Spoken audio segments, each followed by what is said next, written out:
Who's checking, folks? Back with another reaction and back with some more ABBA. And I wanted to mention, my plan is now to actually try to react to that full 20-minute medley. It may get blocked, and if it does, I'll just then chop up that video into maybe 2 or 3 parts and see if I can get those through, which I imagine that would be a lot more likely. And who knows, maybe the full video will get through. Obviously, if I do have to split it up, the second and or third parts will begin just with me already reacting, so it'll be a little bit different than normal. But again, we'll try to get through the full thing, and once again, shout out to Delius for making that available. In the meantime, I did want to go through one more tune on this live disc, and we'll keep coming back to this. You know, I'm going to start with 3 of these, and then, as I said, we'll go back to another non-album track and continue that journey. Soon, very soon, we'll start going through Agneta and Frida's solo material, so big shout out to all the people still here for the ABBA journey and the post-ABBA, solo side journeys that have yet to begin. But the next 2 we're going to listen to from the Live at Wembley, recorded in 1979, November 10th, is If It Wasn't for the Nights, a track from the Voulez-Vous album, a track that I do enjoy and I've re-listened to a number of times. In the moment, I definitely picked up on the dance feeling, not being an expert on disco. It wasn't until a number of people commented that this is sort of like, classic late 70s disco sound, so I've come to, see it in that light, and ultimately, yeah, I think it's a lot of what they do really well. It's clever, the 2 ladies sounding fantastic on the vocals, it's got dynamic production. Again, like, what else can you say? So let's get straight to it. This is a live performance at Wembley in London for the in a concert in 1979, and the tune is If It Wasn't for the Nights.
for a live performance, 1 point.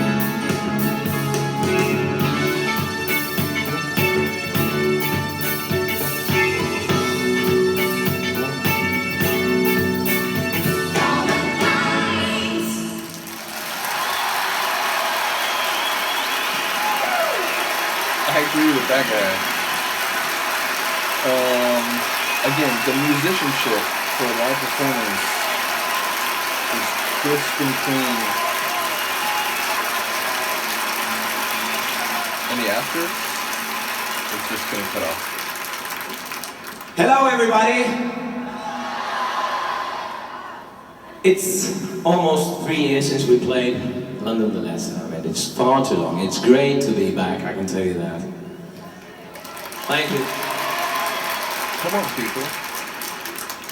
I would like to introduce to you a good friend of mine, a very good old friend of mine. She's standing right behind me here.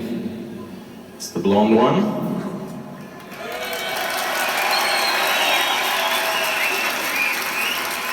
She's just about to sing As Good As New. Amazing. You know, it's funny. This is like very early in the ABBA deep dive, but I was talking to someone about ABBA. It was at my work, and it was a customer. And basically, he said something about the blonde one, and I was like, you know, and I think I said Agnetha, because at the time I didn't, you know, appreciate or I hadn't been informed about the nature of the pronunciation, but I was like, yeah, and I like deliberately used her name, because I was like, how dare you call her the blonde? And then we get here, the blonde. But no, that's funny. Like, I enjoy like always hearing rapport that different bands have, you know, with different shows and so on. And you know, when you get a live performance, it's about the music, but it's also about, you know, trying to get some sense of the experience. Not that it's truly a substitute for being there, but yeah, and indeed, I would not be born for another year, like a year, a month, and a week actually. But ultimately, as I was listening, I was like, man, imagine hearing this, you know, when ABBA, in many respects, was, you know, sort of at like the peak of their popularity. I will say, this one didn't seem as obviously keyed up and, you know, a bit more up-tempo, like slightly higher BPM, as Voulez-Vous did, where it, like, that one, you could like feel the difference. This one felt more like straight away in terms of the tempo. Maybe it was slightly faster, but it really didn't stand out in the way that Voulez-Vous did. So, and again, their vocals sounding fantastic, especially those moments where they had the flourishes in. I was saying like, oh, you know, it kind of gives me a bit of a Bee Gees flavor there. I remember, and I'm forgetting who it was, I do apologize, but someone said like this song for them is sort of like ABBA doing the Bee Gees with maybe a bit of Nile Rodgers chic thrown in, which, you know, again, I haven't heard Nile Rodgers in his own right, but I've heard a lot of what he's done with Duran Duran, like producing Notorious, and so, as well as his contributions to Paper Gods, so I am aware of his funk and, you know, some of his musical talents, so when I read that, I was like, oh, I like that. Like, and, you know, again, I've re-listened since then, and I've sort of like, okay, yeah, I do hear the, like, Bee Gees disco flavor. But I do apologize. I couldn't remember who said it in the moment. But ultimately, once again, shout out to all the people who continue with the ABBA journey. Shout out to ABBA, or Adam for sharing the ABBA, is what I meant to say.